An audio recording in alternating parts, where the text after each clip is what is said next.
Hello everybody to another One Piece Burning Blood video. My name is Silvokiji, and today we're going to be asking the question, can this character anchor? But we're going to be basing it off Perona. Now this was actually supposed to be posted a long time ago, but sadly the video was corrupted and I had to do it again. So instead of actually posting it before the tournament, I decided to post it afterwards. So the video entirely is about, or the video series is about can this character anchor, and we kind of basically go through each of the characters or some of the characters suggested by the fan base about like if the character can actually make it as an anchor or not, or if they need to be somewhere else. Perona was suggested by ASAP and Hikiko. The character was actually going to be performed by me in the video at some point anyway, but I was like, she was actually supposed to be the first character to be introduced, but I waited till someone suggested to actually put her on here. So Perona is a tricky based character. She is Devil Fruit and she is not hockey based, but she doesn't really need it. The primary goal for Perona is to debuff your opposing team, like multiple times. She can get rid of ability, she can get rid of burning gauge, and of course she can get rid of health with her ghost. Now Perona is one of the scariest characters to actually fight against if you are in a 1v1 situation and you're playing as a character that has no answers to range attacks, like Jozo or probably Whitebeard. Who's the other person I can name off the top of my head? Burgess. Well, Burgess has two, but he's still kind of sluggish. He like Koala. Limited answers, actually. Let's make it sound like that. Limited answers. Now, Perona is not used a lot in the One Piece Perona community because her damage output is very bad. She doesn't really rely on damage output, as she relies on damaging the opponent with effects and then kind of like making way for her, partners. She's one of the few support characters technically in the game. I consider her a support character along with Bartho and Chopper, as they have more effects than when it comes to in terms of not dealing damage. They have more effects compared to dealing big damaging combos that will otherwise kill you. They're supposed to kind of like help you out, dwindle your opponent's meters and stuff down, basically. So Perona has basically two main goals when you're actually playing as this character. The first main goal is to get rid of ability, and the second main goal is to allow your partners to have safe switch-ins. She can do this easily with her hollows, where special moves they happen super fast. Honestly, she can be used as a point character, but she will not be able to do unity chain combos, primarily because her only unity chain is a slow heavy guard break that can be dodged and manipulated in a way where you won't be hit by it. So it's not very reliable as a point character, and she doesn't really rely really well as a mid guard. She doesn't actually fit well as an anchor either because her damage output isn't that high. Even with buffs, it's not really a big deal. But it's a very situational. She can work as a situational anchor, but as a point, she can be a good point.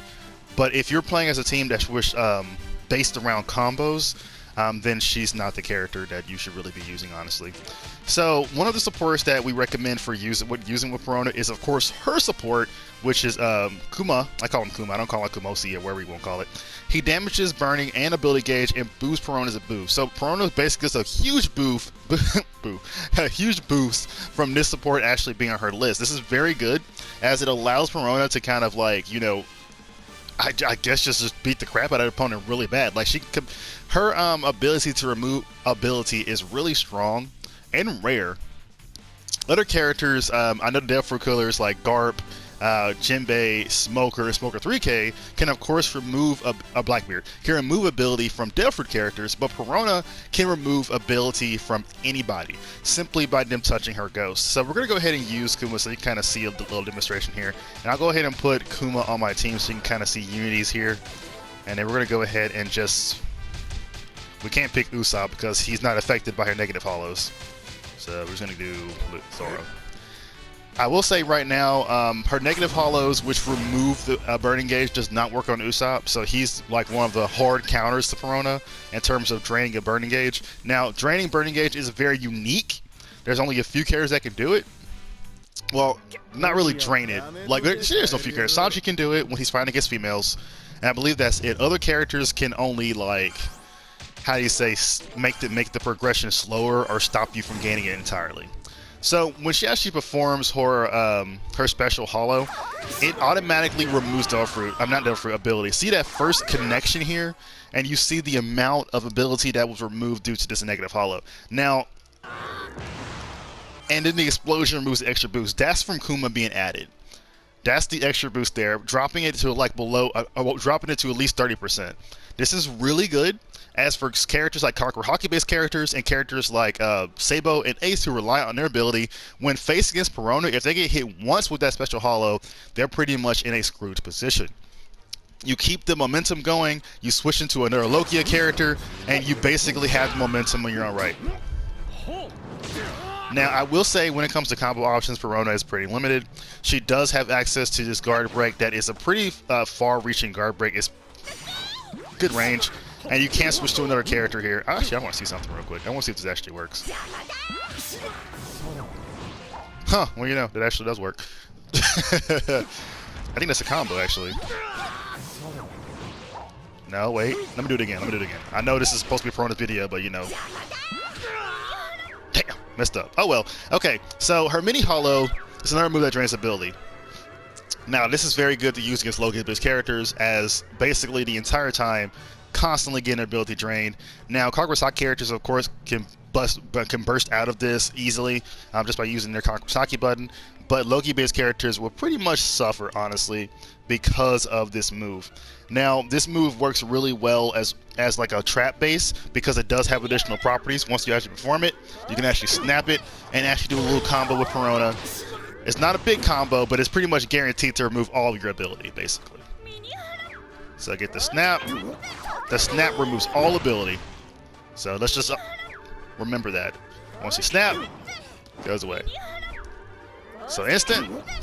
Well, not all the way. So my bad. Removes a good chunk.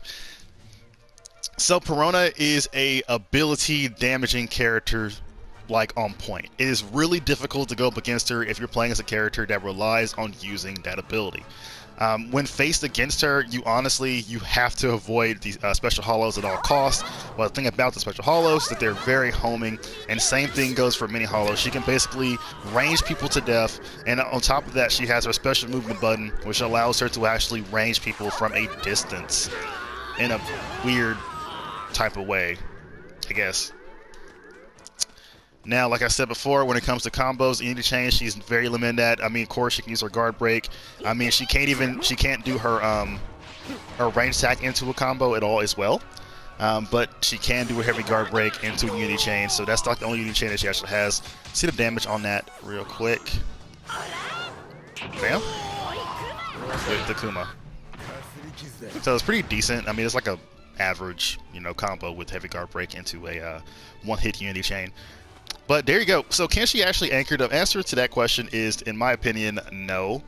It's very situational where she can anchor at, depending on who you're actually fighting against. It's like kind of like the whole Smoker scenario.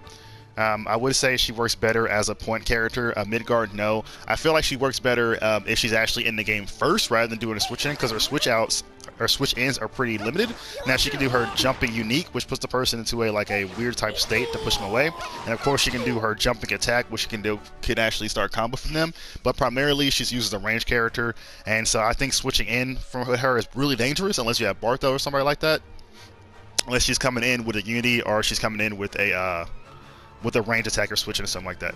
But in terms of position, I would say point, but situational anchor is good. Okay, so that's pretty much it for Perona, if she can actually anchor or not. Hope you guys enjoyed the video. If you have any more character suggestions, please let me know. In the meantime, have fun and enjoy playing One Piece Burning Blood.